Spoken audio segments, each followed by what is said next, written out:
ಇದು R15 ವರ್ಷನ್ನು one. ಈ ಸ್ಯಾಕೆಟ್ಗಳು ನೋಡಿ, ಎಲ್ಲ ವೈರ್ನು ಹೆಂಗೆ ಆಲ್ಟ್ರ್ ಮಾಡಿದ್ದಾರೆ ಅಂತ. ಎಲ್ಲ ಹೋಲ್ಡ್ ಮಾಡಿ ವೈರ್ಗಳನ್ನ ತೆಗೆದಿದ್ದಾರೆ. ಇಲ್ಲೊಂದು ಹೋಲ್ಡ್ ಮಾಡಿದ್ದಾರೆ, ವೈರ್ ತೆಗೆದಿದ್ದಾರೆ. ಎಲ್ಲ ವೈರ್ನು ಹಿಂಗೆ ಇದೆ. ಇಲ್ಲೊಂದು ಹೋಲ್ಡ್ ಮಾಡಿದ್ದಾರೆ, ವೈರ್ ತೆಗೆದಿದ್ದಾರೆ. ಇದೇನಾಗುತ್ತೆ, ಫ್ಯೂಯಲ್ ಪಂಪ್ ಸ್ವಲ್ಪ ದೂರ ಓಡುತ್ತೆ. ಇದು TPS ಸೆನ್ಸರು, ಇಂಟೇಜ್ ಏರ್ ಪ್ರೆಷರ್ ಸೆನ್ಸರ್ದು ಇದು ಸಾಕೆಟು.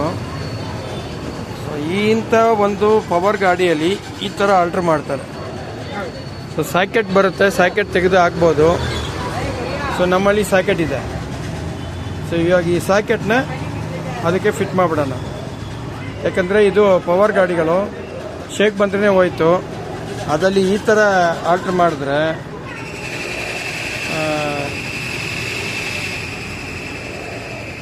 ನೋಡಿ, ಝೂಮ್ ಮಾಡಿ ತೋರಿಸ್ತಾ ಇದ್ದೀನಿ. ಎಲ್ಲ ವೈರ್ ಕಟ್ಟಾಗಿದೆ, ಎಲ್ಲ ವೈರ್ ಈ ಥರ ಆಲ್ಟ್ರ್ ಮಾಡಿದ್ದಾರೆ. ಇದನ್ನೆಲ್ಲ ನೋಡ್ಬೋದು ನೀವು, ಲೂಸ್ ಕಲೆಕ್ಷನ್ ಹೆಂಗಾಗಿದೆ ಅಂತ.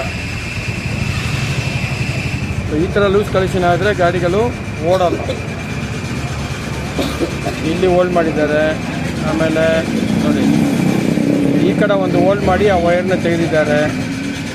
ಈ ಕಡೆದು ಒಂದು ಹೋಲ್ಡ್ ಮಾಡಿ ವೈರ್ ತೆಗೆದಿದ್ದಾರೆ. ಎಲ್ಲ ಹೋಲ್ಡ್ಗಳು ಮಾಡಿ ತೆಗೆದು ಹಾಕಿದ್ದಾರೆ ಸಾಕೆಟ್ಗಳನ್ನ. ಗೊತ್ತಿಲ್ಲ ಅಂದರೆ ಯಾರನ್ನಾರು ಕೇಳಿ, ಆವಾಗ ನಿಮಗೆ ಸಾಕೆಟ್ಗಳು ಸಿಗ್ಬೋದು. ಇವಾಗ ನಮ್ಮಲ್ಲಿ ಸಾಕೆಟ್ ಸಿಗುತ್ತೆ.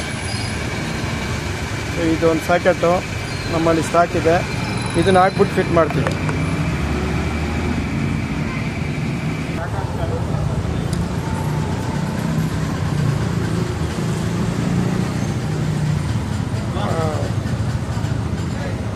ಸಾಕೆಟ್ ಚೇಂಜ್ ಆಗಿದೆ. ಗಾಡಿ ಸ್ಟಾರ್ಟ್ ಮಾಡಿಬಿಟ್ಟು ತೋರಿಸ್ತೀನಿ.